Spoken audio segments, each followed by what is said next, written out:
Hello and welcome back to Kev's Vintage Tractor Repair channel. Well, Happy New Year to everybody, and I hope you've all had a nice winter break. So we're now going to continue on the rebuild of the Ferguson FE35 23c engine. All the parts used in this episode and other episodes are all sponsored by MRQ UK Limited, and at the end of the film there'll be a list of the parts I used with part numbers for your reference. Well, I hope you enjoy.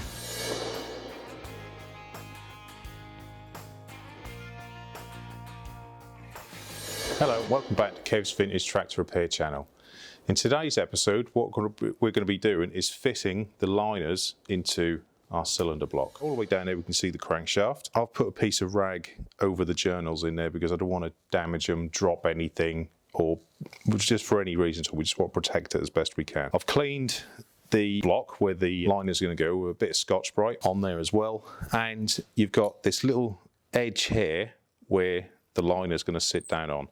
It's really important to get in there with a little pick or whatever you've got and just give it a scrape round and make sure there's no little bits of old carbon or anything like that down there. There's lots of different ways you can fit liners. This is my way, it works. I've got a press. I sometimes put the engine blocks in and obviously then press them in, but some of you may not have that in your home workshops if that's where you're going to be working. So what I generally do, everything's cold in here today. The liners have now been in this fridge for a good couple of days.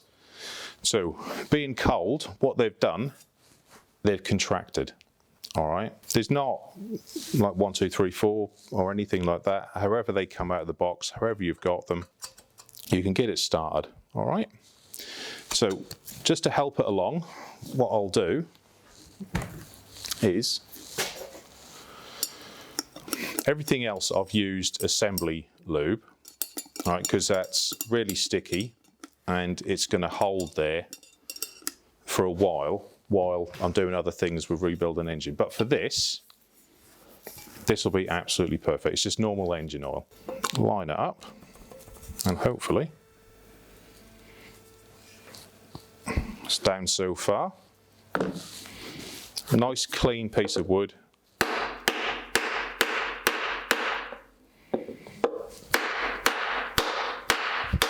I've got it all the way down. It just needs to go home that little bit more. So I've just got a copper hammer.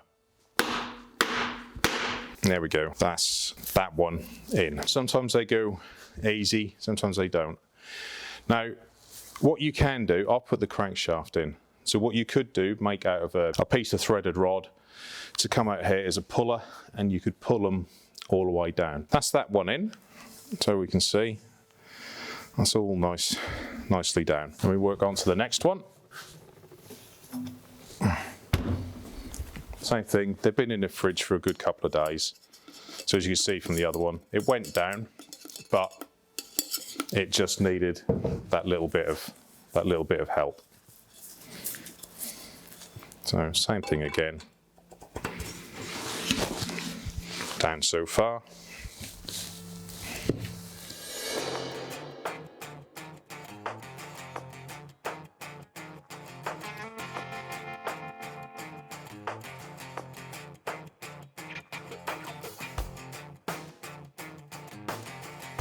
So that's number 2 done because we went 4, 3, 2. Now, last one, number 1.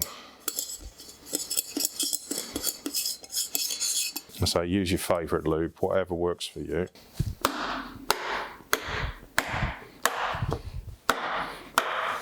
That's all the liners in. All right, these ones were a bit tight, so like I say, I had to get a slightly bigger hammer just to put them in. Some people say that's the wrong way to do it. It works for me. Find a way that works for you best. So they're all down. The bottom, the edge of it there is level-ish with the block. So we can see the raised area on there of the liner. When we put the head gasket on, it will sit in between there. Obviously when the head then comes down, head rests on this piece and it'll clamp it down. What we're going to do, and this is what I'm going to do, see if you can find some bolts with some big washers on. Find where the head bolt holes are, and what you're going to want to do is put a bolt with a big washer on not so it comes over the side, but you want it just on this edge, because what we're going to then start doing is start putting the pistons in, and then we're going to want to turn the engine. Now, these liners were tight. I've had them before where you can put your hand in, make a fist, and pull it out. All right, so some are looser than others. If you find that yours are loose, a little bit of Loctite on the outside of the liner as it go in will help it. And I have heard stories of these liners spinning and the little edge in there wearing out. All right, and then people have had to make shims and all sorts just to raise them up.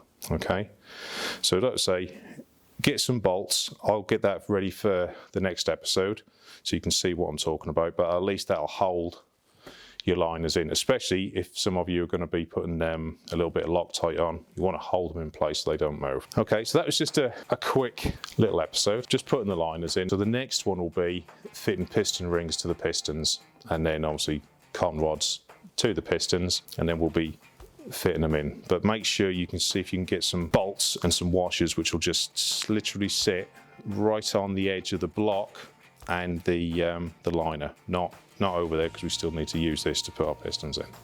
So hope you enjoyed this little episode. Please like and subscribe, and I shall see you next time.